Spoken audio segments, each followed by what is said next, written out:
Way before everybody was talking about fascism and authoritarianism in America, writer James Baldwin was already describing our country's condition. He wrote this: "For if they take you in the morning, they will be coming for us that night." Now, that line might sound like it applies to 2026, but Baldwin actually wrote that in 1970.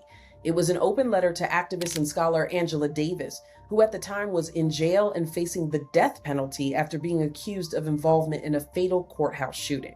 Even from Europe, where Baldwin was living in exile from America, he could see what was happening in the United States. He understood how racism shaped political power. Dissent against the government was becoming more of a crime. Policing was becoming more militarized against civilians. Does this sound familiar? Baldwin warned, one way of gauging a nation's health is to examine those people it elects to represent or protect it. One glance at the American leaders conveys that America is on the edge of absolute chaos. Fast forward to now.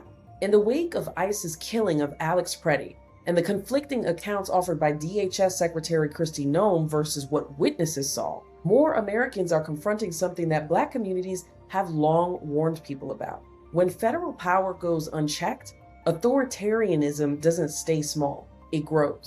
Political scientist Anthony DiMaggio defines authoritarianism as a system of governance marked by centralized power, weakened democratic checks and balances, and repression of dissent. That means that constitutional rights still exist on paper, but when you try to practice them, you get pushback. Try to protest, it gets shut down. Try to challenge federal agencies, you're told they have immunity.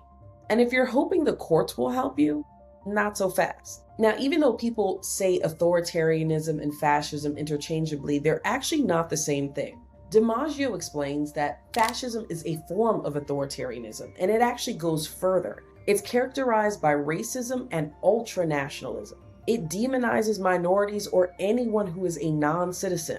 It expands the military, and it truly relies on one patriarchal personality that many people worship, amongst many other characteristics. Look, history seems so far away to some people, but there is nothing new under the sun. James Baldwin's letter to Angela Davis was written to give her strength and encouragement, and she was ultimately acquitted.